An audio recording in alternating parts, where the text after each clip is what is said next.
मुसलमान उनकी बेटी के लॉयल नहीं हुए, जो उनके दामाद के लॉयल नहीं हुए, जो उनके खानदान के लॉयल नहीं हुए, वो खिलाफत मूवमेंट से में भारत के हिंदुओं के समर्थन से लॉयल हो जाएंगे। 1920 में आपने खिलाफत मूवमेंट का समर्थन किया और 27 साल के बाद भारत बढ़ गया इस मजहब के नाम पर। मात्र 27 साल में किसने किसका दिल जीता, यही बीमारी आज भी है। लेकिन मैं इस बात से खुश हूं कि यह बीमारी सत्ताधारियों को नहीं है, कुछ संगठनों को हो गई है। इसीलिए छत्तीसगढ़ से मिट्टी लेके कोई आ रहा है, उस पर डिबेट हो रही है, उस पर तर्क दिए जा रहे हैं। कुछ कहते हैं घर वापस लाओ, अरे जो अपने हैं उनको घर वापस लाओ, जो हमारे अपने सनातन के हिस्से हैं, जिन्हें किन्हीं कारणों से बहका के, फुसला के, गुमराह करके, झूठी कहानियां सुना करके उन्हें आपसे अलग कर दिया गया है, उसको नहीं लाएंगे, उस पे काम नहीं होगा। लेकिन इनको घर वापसी लाने में जितनी एनर्जी आप लगाते हो उससे 10 गुना लोग चले जाते हैं। इसलिए दिल जीतने की बीमारी पृथ्वीराज चौहान से होते हुए अभी तक चल रही है। आप समाज में हैं, आप रहिए, किसी का दिल आपको जीतने की जरूरत क्या है? यह देश एक संविधान है, संविधान से चलेगा। संविधान किसी हिंदू पे हो, पारसी पे हो, बौद्ध पे हो, सिख पे हो, किसी के ऊपर भी सबको लागू होगा, सब वही मानेंगे। इसमें दिल जीतने की बात क्या है? आपका किसी को किसी से निजी रिश्ता रखना है रखिए, नहीं रखना है मत रखिए, लेकिन आप ठेकेदार मत बनिए। यह मैं गलत कहता हूं। समाज को 1000 साल के बाद यह समाज जागना शुरू हुआ है, चेतन होना शुरू हुआ है, तो इस समाज को जागने दीजिए। दोबारा से इस समाज को गुमराह मत कीजिए। अगर यह समाज समझ गया है कि शाह वली उल्लाह नाम का एक बदमाश, एक मक्कार, जो इस देश की दिल्ली के अंदर उसकी मजार है, शाह वली उल्लाह जैसे जिहादी की, तो आप सच नहीं बता पाए, कोई बात नहीं कि शाह वली उल्लाह कौन था जिसने अहमद शाह अब्दाली को खत लिख के भारत में इस्लाम को बचाने के लिए बुलाया था।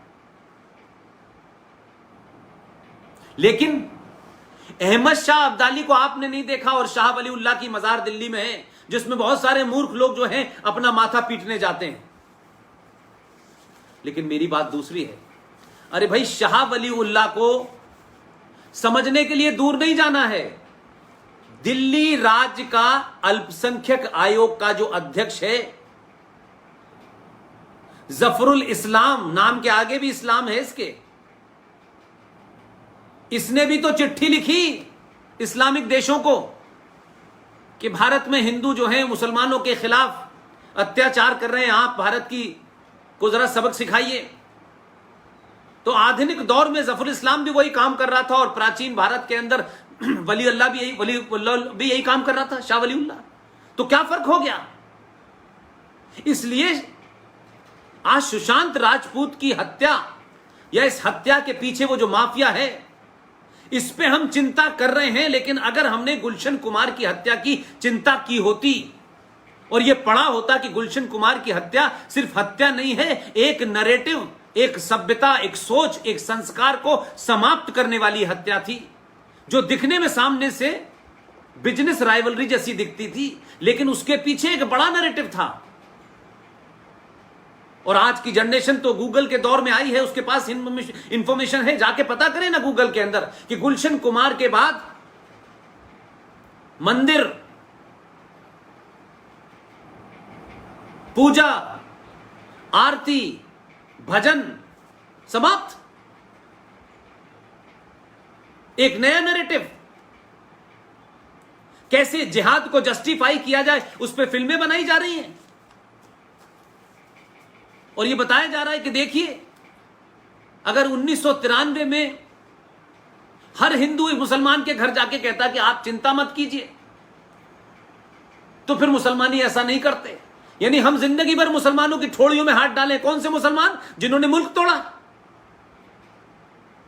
1946 के इलेक्शन का रिजल्ट यह बताता है कि 99% मुसलमानों ने मुस्लिम लीग को वोट दिया, जो मुस्लिम लीग इस मुद्दे पे चुनाव लड़ रही थी कि भारत को हम हम पाकिस्तान बनाएंगे। 1946 का इलेक्शन, उस समय तक सारी चीजें ओपन हो चुकी थी। 1940 23 मार्च को पाकिस्तान के लाहौर शहर के अंदर रेजोल्यूशन पास हो चुका था कि हम पाकिस्तान बनाएंगे। वही मुस्लिम लीग जब चुनाव लड़ रही थी तो साफ साफ भारत के 99% मुसलमानों ने वोट दिया कि हम पाकिस्तान के हक में हैं, लेकिन गए नहीं, क्योंकि एजेंडा यह था कि एक मुल्क बन जाए, हम यहीं जाएंगे, क्योंकि हम यहां रह करके इन मूर्ख हिंदुओं के बीच में, इस सत्ता के लोभियों के बीच में हम अपने एजेंडे को चलाएंगे। और वो तमाम सारे मुस्लिम लीगी कांग्रेस में शामिल हो गए। ना बिहार में मुस्लिम लीग है, ना उत्तर प्रदेश में मुस्लिम लीग है, लेकिन वो सारा जहन उस पार्टियों में घुस गया। इसलिए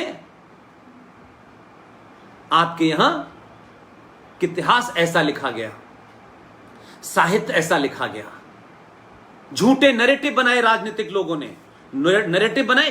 गंगा जमुना तहजीब है हम लोगों की। भाई साहब 21 लाख लोग हिंदू मुसलमान की शक्ल में मार दिए। आजाद भारत में रामपुर हो, अलीगढ़ हो, मेरठ हो, मुरादाबाद हो, मल्याना हो, संबल हो, आजमगढ़ हो, हजारों जगह लाखों हिंदू, हजारों हिंदू मरे हिंदू मुस्लिम दंगों में। लेकिन फिर भी हम कहते हैं देखिए साझा संस्कृति है, साझा विरासत है। ये एक मक्कार है अलीगढ़ का, 6-7 महीने के लिए राज्यसभा का एमपी बन गया था। हमारी साझा विरासत है, हमें इसमें अच्छे हिंदुओं को ढूंढना है। यह कभी नहीं कहा इसने, ये कोई मुसलमान नहीं कहता हमें सेकुलर मुसलमान को ढूंढना है, क्योंकि वो तो मानते हम तो पैदाइशी सेकुलर हैं। जबकि मुसलमान अपनी किताब जो इस्लाम की किताब है कुरान, जो उस कुरान को मानेगा वो सेकुलर हो ही नहीं सकता, एंटीथेसिस है। लेकिन वो लोग वो ज्ञान का पाठ पढ़ा रहे हैं कि हमें कुछ सेकुलर हिंदुओं को आगे लाना है, क्योंकि सेकुलर हिंदुओं को आगे रख के ही तो तुम्हारी नफेरियस डिजाइनें थी जो 48 और 47 में पूरी हुई, जो 1990 में कश्मीर में पूरी हुई, जो मालदा में हो रही हैं, जो संबल में हो रही हैं, जो रामपुर में हो रही हैं, जो मेवात में आप कर रहे हैं। उसके लिए कुछ आपको ऐसे हिंदुओं की जरूरत जरूर है, उन्हें आगे रखो ताकि हमारा असली चेहरा पता ना चले। गंगा जमुना तहजीब ये कहां से आई?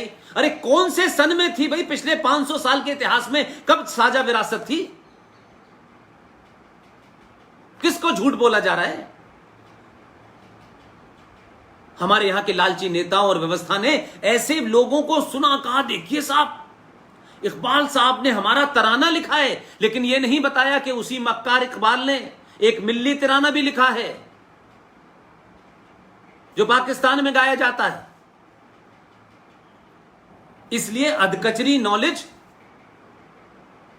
और महान बनने का शौक और पॉलिटिकली करेक्ट दिखने की लाह और चालसा ने हमारे अंदर एक बीमारी पैदा कर दी है कि हर आदमी चाहता है सब तारीफ करें बस उसकी, हम अच्छे दिखने चाहिए। अच्छे दिखने से कुछ नहीं होता। अच्छे दिखे होते तो महाराणा प्रताप का इतिहास लिखा जाता, बाबर के नाम से और औरंगजेब के नाम से, और इस ये जिहादी इस्लामिक आतंकवादी जो इस देश में आए थे 400-500-600 साल तक रहे, 50-50 सड़कें ना होती। इलाहाबाद का नाम आपको बदलने में इतना समय न लगता। उन्होंने जानबूझकर पूरी नस्लों को समाप्त करने के लिए यह चलाए रखा और इसी को कहा यही सेकुलरिज्म है। अगर आप इलाहाबाद का नाम बदल करके प्रयागराज कर रहे हैं तो यह कम्युनलिज्म है। औरंगजेब इनका बाप लगता था, उसे यह हजरत कहते हैं।